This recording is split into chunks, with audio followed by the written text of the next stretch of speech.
In this video, we install my brand new DCCEX DCC system, and we install a brand new throttle and controller. So let's get started.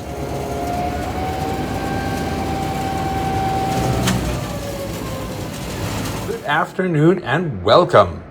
This is a couple days after I filmed my last video, and I'd mentioned then that my new DCCEX was coming.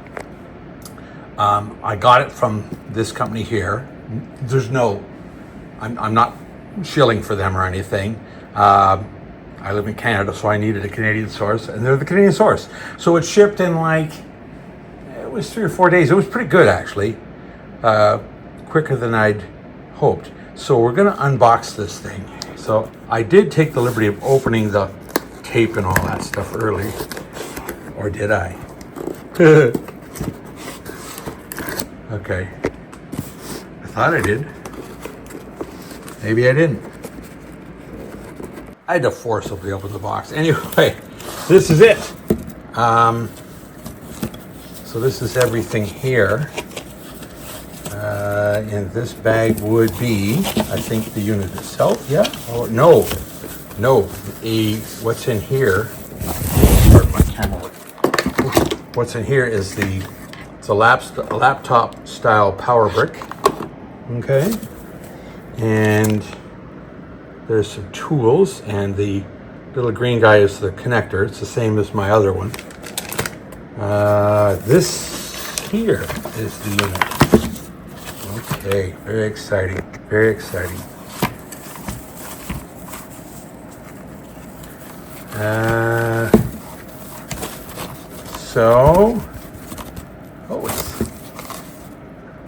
That's it. Dun-da-da. So it's smaller than I thought it was going to be. Well, it doesn't matter. Like I said, I'm going to mount it here where my old DCC, my NCE DCC connected. Anything else in here? There's I think it's just a packing slip in here. Yeah. And a business card. And it shows, there's I can't really see this. There's a check mark what's in it. So we got the device itself, and we got the adapter and the cable tie and some other associated things. Great. So I guess I'll have a look at it and see what needs to be done to install it. So there was a little handwritten note by Tom here on my packing slip just saying thank you for the order, which I thought was a nice little touch. And so we got these. So we got a hardware pack in here, mini screwdrivers, a connector puller, or also known as a chip puller, and the connectors to go to the track. And this is just screws and a driver bit. Wonderful. And they've had the good sense to put Robertson screws in there. All screws should be Robertson screws. And these are just hex keys that I'll figure out what they're for later. So far, that's what we got. Now I just have to figure out how to install it. All right, I've disassembled this partially for taking this ring off because I won't need it any longer. Now I need to disconnect the bus feed in and the programming track out, and I think this is serial connection here. But anyway, I'm disconnecting everything and getting this ready to install the DCCEX. So I've totally removed the old DCC NC1. I do need to take the old holster off because I won't be needing that anymore. And I've put everything in a bunch of bags, including all the mounting screws and everything I used, hopefully to sell to someone else. So now I get to see what's required to do the DCCEX. So I took a wire brush on my Dremel, this little tool here, just to get all the glue gunk off. Basically, I've got most of it. You can still see it's a little bumpy here. I'm just probably doing a final sanding, and I'm gonna repaint this before I put the DCCEX on. And I've tidied this up. My wife tells me that my painting sucks, and I totally agree with that. I'm not really a very good painter. But anyway, I've painted over the junk. However, I've just ordered up a level crossing kit from We Honest. So I'm going to keep this for that so I can run the wires through, because it's going to be right over here. So I'm going to put the the DCCEX right here. It's like I have the feeder wires, so I just won't need to run them through a hole. So that's what I'm doing next. Okay, so I had a problem using these guys, trying to get it right. But since I've discovered these lever nuts, they're just amazing. So what I did is I cut the bus line and I tapped off, and so there's an in out for each polarity. And yeah, and then I've run red and black wires through to here. So when I mount the panel here, obviously I'll have to trim these, but there's the power in, and there's the power in for the thing, for the unit itself. And I almost forgot these are my programming track wires as well. So there's everything ready to connect. All right, I've got it kind of temporarily hooked up here. I just wanted to test it. But so I have to connect. So there's the tracks connected in there. And then over here, you're using these little guys here.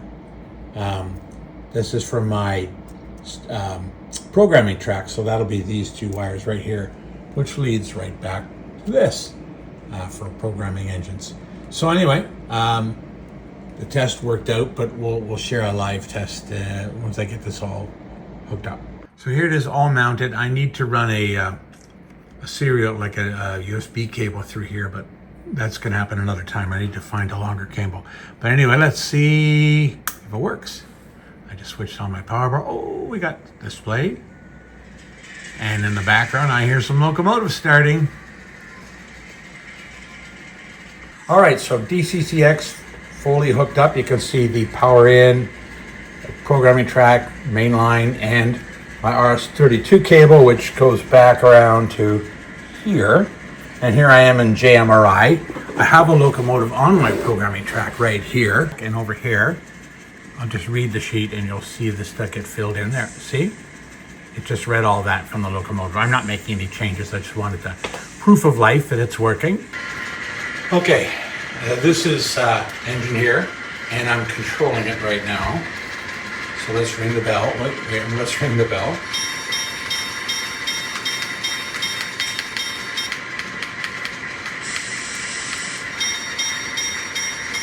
We're going to change direction.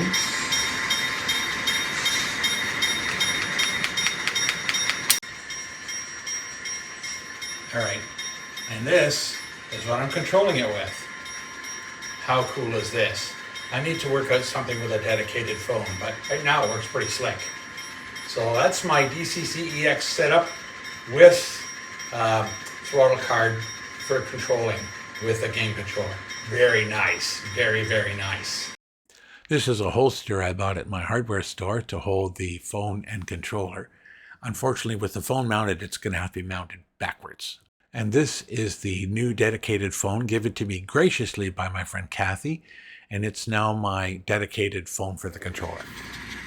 Alrighty, I finally got all the bits together. This is the controller with throttle card running. The DCCEX is up and running, and you can hear the engines. Now we're going to do a little bit of demonstration running. There it goes. If you use I'm holding the camera with my right hand, but with the right trigger, it goes up by like notches, like in 5-mile-an-hour increments. So it's all working. The whole new setup I've got. There are some DCC issues I have to sort out with some of my locomotives, but for now it's good. So thanks for watching.